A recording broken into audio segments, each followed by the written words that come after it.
Just give you. Oh yeah, I have a full vein now. Hey man, See it? I'm It goes starting all to the way see the through. one on my left. Hang You on. know, my left one. Yeah, it goes all the way down.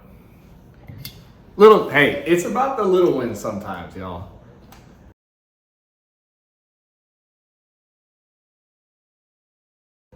We're not that arrogant. We're not arrogant at all, actually. We're just confident because we earned it. Okay. Oh, you got a topic? Hey, yeah. So, Jose, Austin Lee. what made you? Damn, I put my shit on there. I didn't say that. I've said it before. We're bleeping that out. No. I've said it before. Who's bleeping it out? Yeah. Who does the editing? John. Anyway, shout out to John. Shout out to John. But yeah, so it's funny because that's like one of our employees. One of you. Yeah, I said one, not just one. But what made you become confident in yourself? Oh my gosh. Because originally, from both of our perspectives, we yeah. didn't start off as just, fucking units. We didn't start off as these, we didn't start off as this, what we are right now. So, what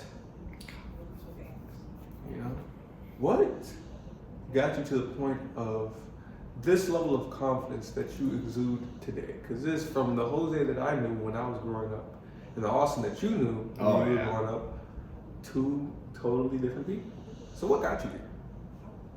Well, and let me start by saying this: when you begin where we began, and I'm not tooting our horn saying that we're where we want to be, but we are substantially advanced to where we want to be. We've made leaps and bounds, but we still need to make more to get to the man that we want to become.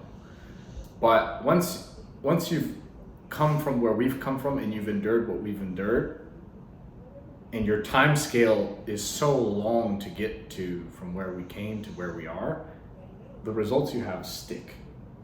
Because it's not based on appearance, it's based on character. So, perfect. So, in order to develop that character, you said it's what? We did what? What do we have to do? We had to go through shit? Yeah, perhaps. We had to endure. Maybe we had to. We had to endure a little bit of, what do you call it? Pain, hardship. And not only did we have to endure it, we had to look out for it. We had to pursue it. Because particularly nowadays, yes, I understand a lot of people have hard lives, but hardship doesn't fall on us as it used to, right? You can work a mediocre job and you can have a roof over your head. You can have nice, sugary, fatty foods because it's generally less expensive than healthy foods, that's a conversation for another day. You can play video games, you can be a Joe Schmo, you can watch porn all day, and you can just be mediocre, average, fat, and just get by. Have enough to just know yourself. Versus perhaps maybe 40, 50 years ago, you couldn't do that because you'd starve. You had to perform. Or if you're in a war-torn country, you don't have the option of being mediocre, because if you're mediocre, you could possibly die. Little things like that. So, I say that to say, that's Jose. Where I'm getting to, there is a movie. Oh yeah. Called Paid in Full. And a quote in this movie that we don't necessarily consciously live by, but we basically live by, is, I love the game. I love the hustle. So in order to get to where you want to get to, you're gonna have to love the game. You're gonna have to love the hustle. You're gonna have to love the hardship. You're gonna have to love the pain and go through it. Because if you love the game, if you love the hustle, it gets you to where you want to be. It builds you up to the person you want to be. So when I asked Jose, I was like, hey, what made you this confident? Most people don't have that confidence just from the get-go. There are some people that, do. Maybe their parents told them that they are the best thing since sliced bread and they just got that confidence. Some people really believe that when they're young and they really got that confidence, that's how they got it. Most people, in order to get that confidence, you know what you have to do? You have to drop yourself in the fucking war zone. You're gonna have to go into the ring, put on the gloves, and fight. It's not fun, but when you walk out of the ring, you have another damn near life. You have another existence that you didn't even realize was there because you went through something. You learned something about yourself. You learned something about the other person across from you. You learned something about life itself through going through the hardship. Now, you see life completely different. So, originally, you might be scared of spiders, right? Arachnophobia. Right. You might be scared of spiders. You might see a spider right there on your wall. And you might just be, oh my gosh, I'm so scared of that. I don't know what to do.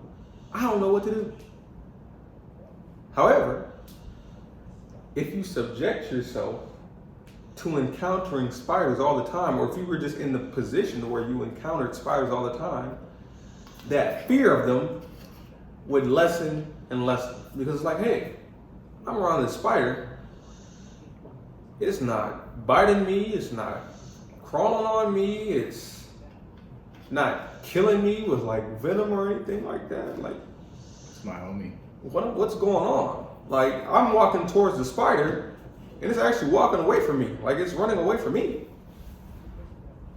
So what do I have to be scared of? So you putting yourself in positions that might be scary, that might be different, that might be hard for you, open your life up, open your eyes up to becoming a different person and to experiencing life in a new way. We didn't always think how we thought, what do we think how we thought? We didn't always think how we...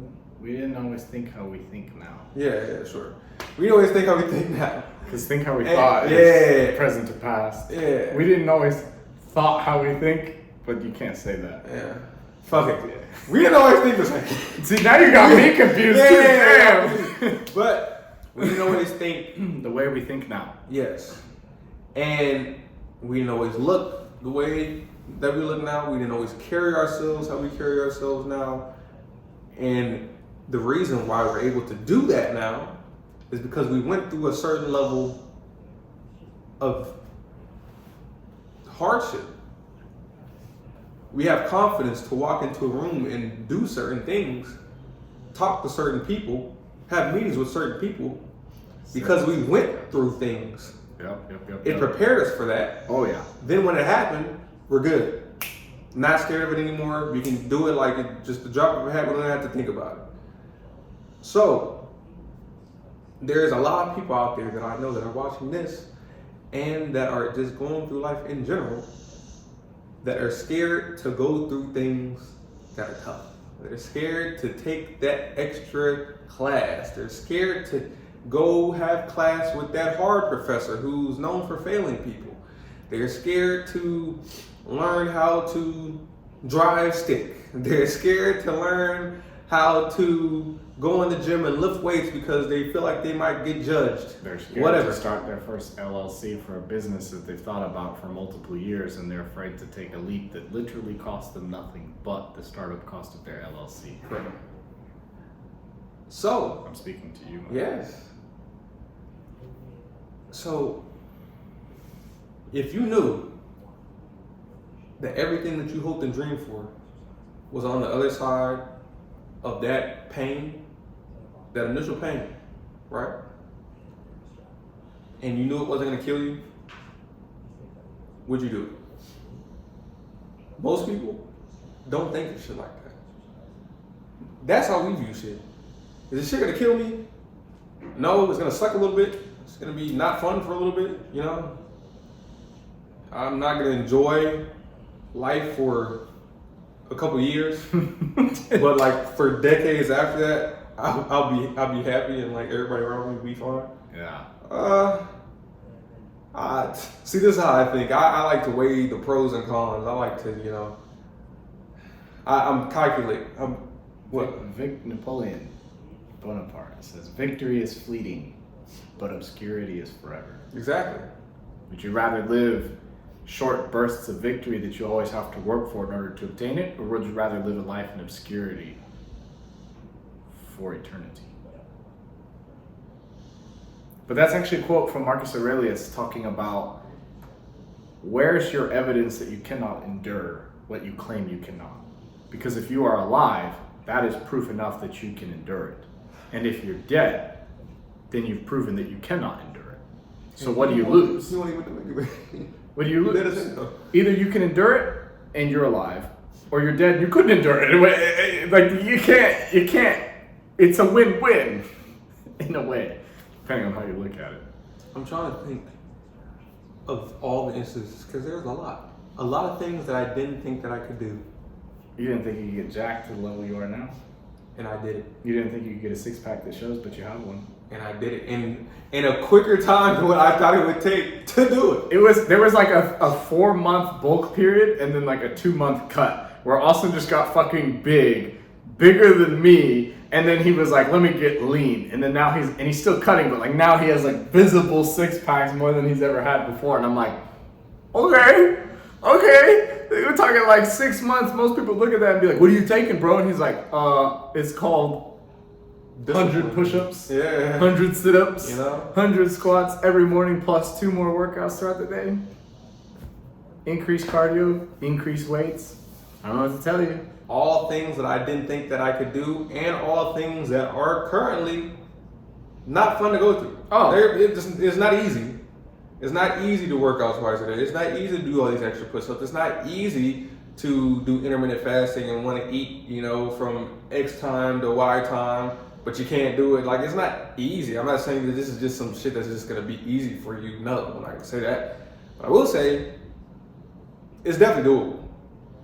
And then once you continue to do it, shit gets easier. It doesn't suck as bad as before, And then you start to see the results. It's like, oh shit. It helps, yeah. Oh damn, I didn't have to kill you can't say it on YouTube. Kill myself.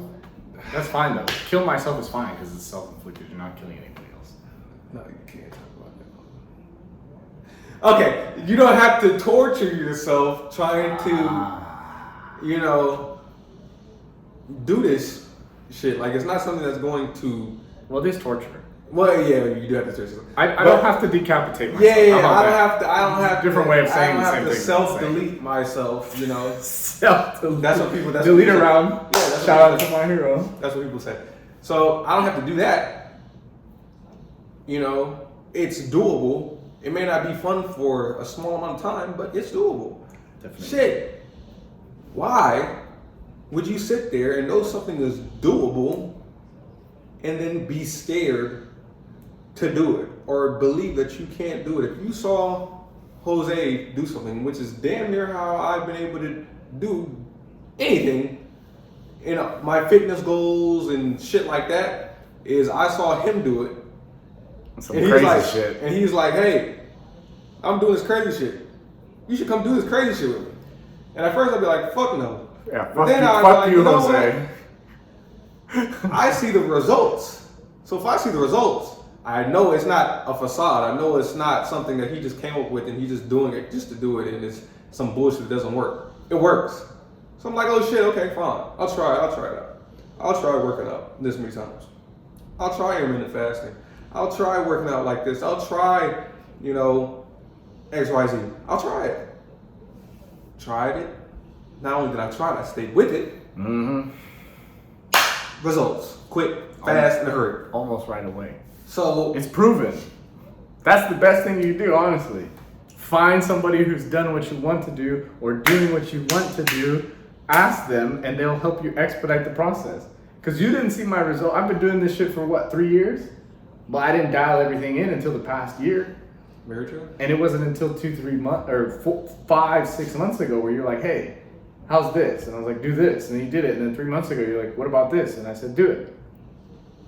Yeah. It took me 3 years. It took you 6 months. Compression of time. Now Austin can far surpass me. And then he can teach me how to do some shit that I don't know how to do. I don't know what that. But I say that because let's really think about it, man. We're telling you this again. Everything we practice, we preach what we practice, we practice what we preach. Baby, we don't play games, dog. Most people just tell you some bullshit just to sell you on some shit. We're telling you this because we actually live it, man. And there's things that I saw him doing that I was like, man, that's crazy. That's crazy. I could never do that. I don't know why. That's ridiculous. Then you start doing it, then you realize it's not as crazy, and then you realize that there's people doing things twice as crazy. Then you find out, hey, fuck that, let's go try the things that's twice as crazy. Then you realize, oh, that's not even, like, it's not fun, but that's why they look like that, or that's why they perform like that, or that's why they have what they have. You implement that, and it's like, oh shit, I did it. Then you find somebody else. It's like, I heard this guy talk about, he surrounds himself with people that are always more successful than him. So if he makes $1 million a year, he surrounds himself with people who make $5 million a year. And then learns from them how to make $5 million a year. Then throughout time, he figures out how to make $5 million a year. Then once he makes $5 million, he surrounds himself with people that make 10. Then he learns how to make 10. Then he surrounds himself with people who make 100 million a year. Then he gets 100. Then adds another 100, adds it, so on and so forth. So, one, who you surround yourself around is very important. But also, you don't realize what you can do until you see others, people who are actually doing it. And if you don't put yourself through situations that force you to grow, you'll never grow. And most times, in order to grow, there's pain. Growing. That's what I was gonna fucking say, man. Growing pains. That's why they're called growing pains. It's not fun. It's not easy to grow. Shit in life, when you were a kid, shit was fine and dandy. You didn't have to worry about shit. Then you grew up. You had to go to school. Life fucking sucks. Life got a little harder. Then you grew up again. You gotta go to high school. Sucked a little more. You had little other liberties, but life sucked a little more. Then you had to go to college. Shit was fun, but you also had to do shit that sucked more than fucking high school. Then you get out in the real world, you gotta get a job. Growing up. That's what happens in life. You gotta grow up, and then as you grow up, pain, responsibilities, and other things that didn't matter when you were young, as you grow up, you have to handle those things. Growing pains, more responsibilities, more difficulties, more challenges always happen as you grow. And that's with growing up physically, growing up mentally, growing up business-wise, growing in any way. So if you want to grow and improve in any way, it's going to take some work. But you gotta be in love with it. You gotta fall in love with it. You gotta love the game. You gotta love the hustle.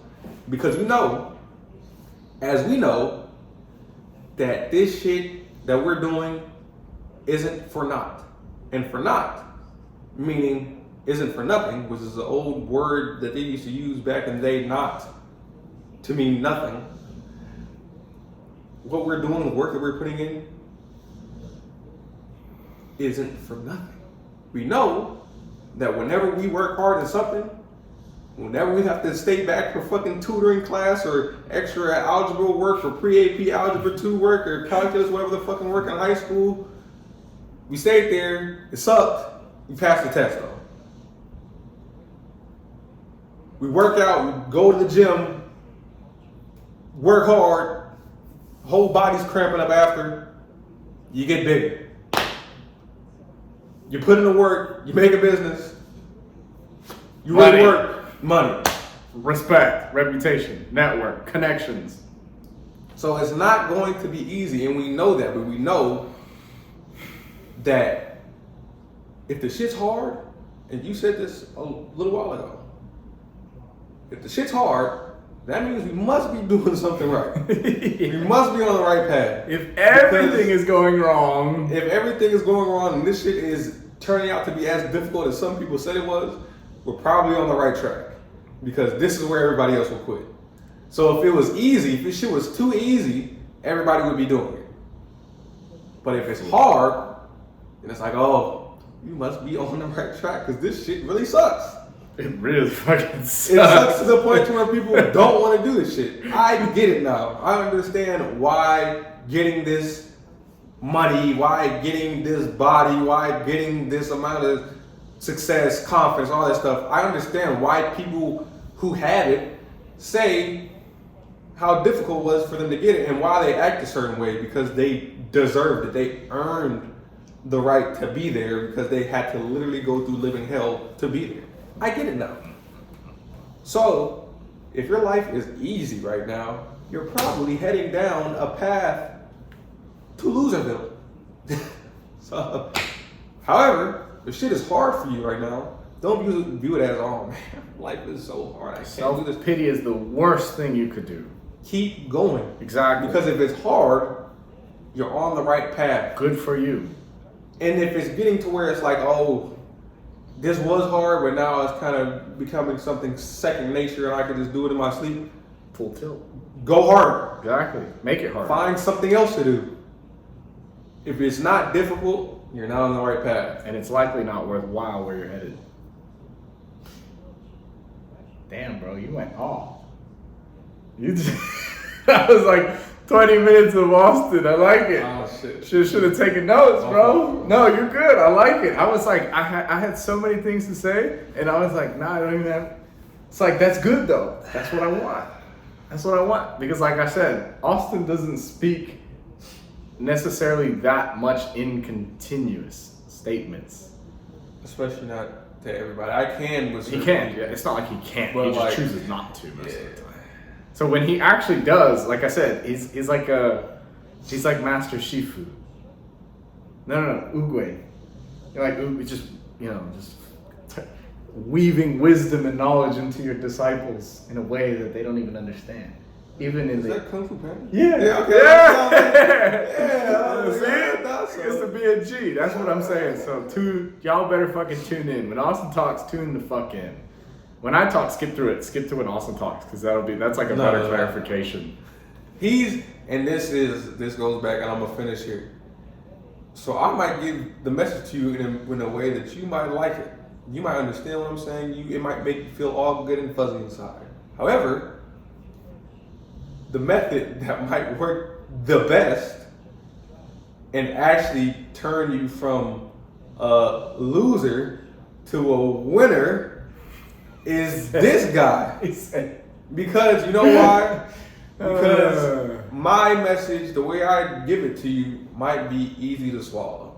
And if the shit's easy to swallow, then you're probably not paused. If my message is easy to digest, then you probably won't get into action as fast. However, with him telling you that you suck and you need to get your shit together, you're messing up your family's lineage, you're losing money, blah, blah, blah, it's going to make you upset to the point to where it's going to either force you to either do something very negative or say, fuck that, fuck him, I'm going to prove it to myself that I can do something, that I am worth more than what I'm at.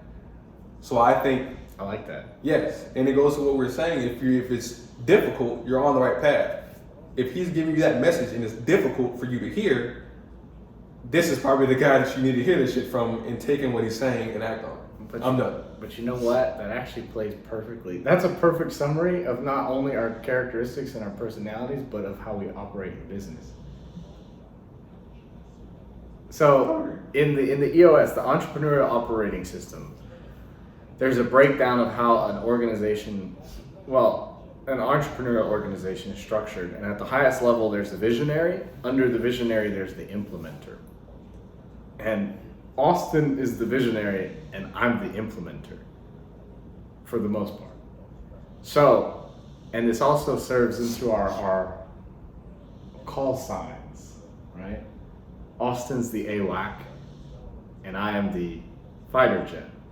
So I'll be flying fast as living fuck to wherever my destination is to have whatever dogfight. But I cannot see. I have limited mobility, but I have limited visual capacities. Visibility. I have limited visibility and high mobility. But Austin has high visibility and low mobility. So Austin guides me while I go from target to target, dogfight to dogfight, and just being an absolute monster wherever I am. So that's essentially how you just described it. How you would give the nice overarching statement, the good clean summary, and I'm the one who's like, hey, fuck you, you're a loser, you're a fat ass, I've been there, this is what I've done, this is what I'm doing, you're a piece of shit, don't disgrace your family, don't disgrace your lineage, make sure that your lady's taken care of, make sure you help your brothers and sisters, and get your shit together because everybody's suffering. And you're gonna be like, fuck this guy, I'm gonna go do that. And it's not like, and to touch on what he said, it's not like he's telling you from a place of, I'm better than you and I've always been better than you. Absolutely not. He's telling you from a place of, I've been there. Or I'm currently there. Exactly. Here's how I got out of it, or here's how I'm getting out of it. So, though he's giving you tough love, he's not giving you tough love from a place of, in a pompous nature. He's giving you tough love from a place of like a big brother who went through that when he was younger, trying to tell the younger brother, you're fucking up. I don't want to see you get fucked up. Here's how you should do things. And then gives you a nuggie and then kicks your ass and then, you know, get your ass to lights the fire underneath you to make you want to be better. So let me go on my spiel. Yes. So much has been said. I'm like, okay, what part did I miss? Okay, let me just from my heart. Let me go. Life is war. From the moment you're born to the moment that you leave, and it's an accumulation of battles. Whether you win or lose the battles is not the point. It's the knowledge that you obtain from battle to battle.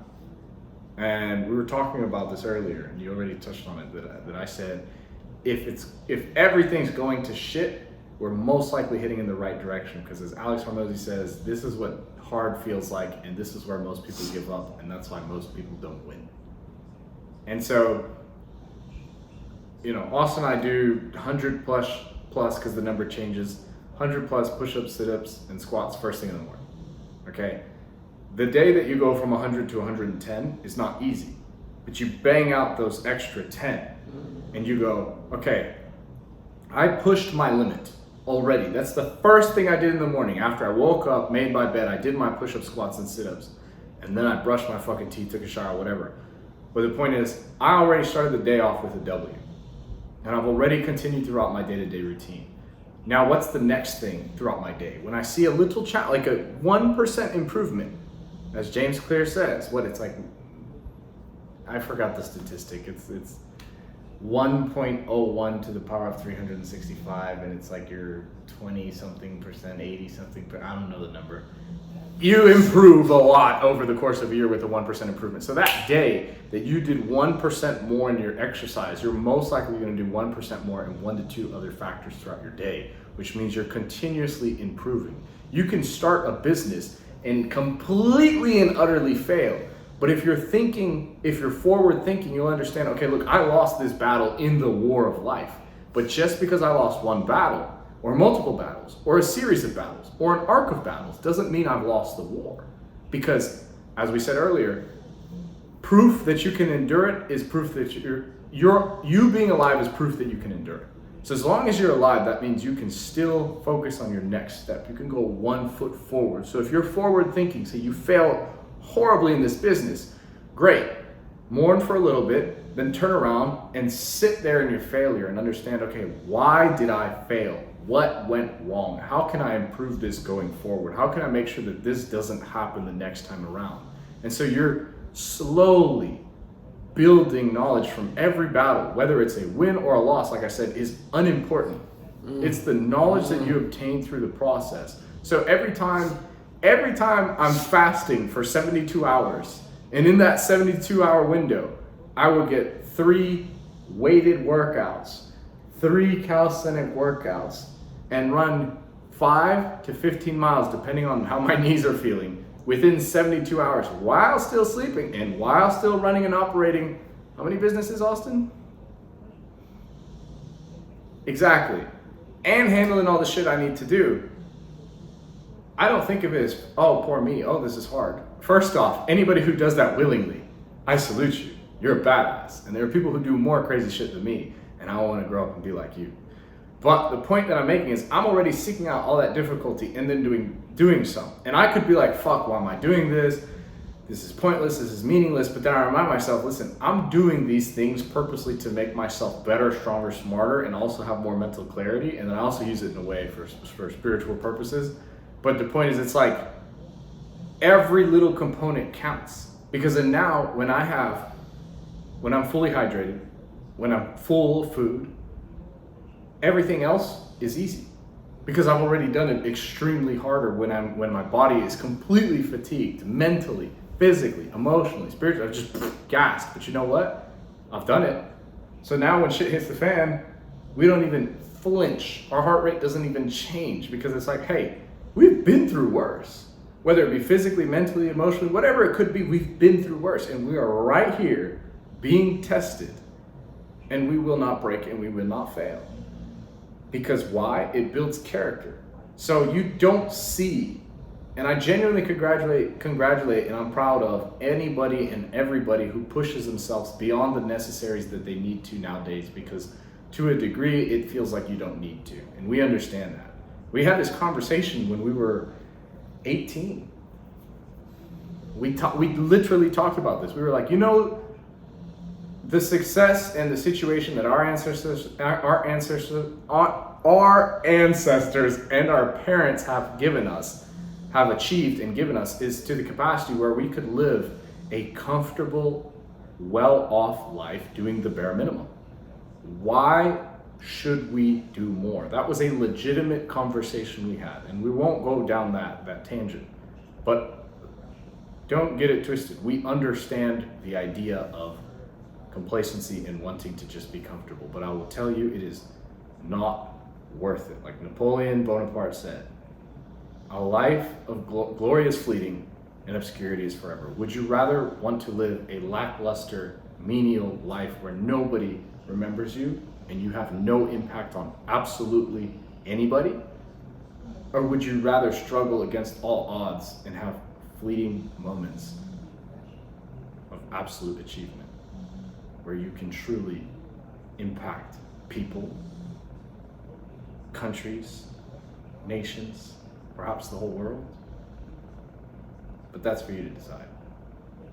If you build your character, I salute you. If you don't, we'll never meet. Or you might pass by. I might look at you for a second and then keep walking. While we smoke our cigars. Austin Savannah's coming soon. Is it coming soon or is it here, basically? It's here tomorrow. It's launching tomorrow. And tomorrow is in basically an hour and 7 minutes. Speed! So hey. Any closing remarks? AD? AWAC? AWAC? Jet? Hey man, I think that's all. The AM Club Podcast out.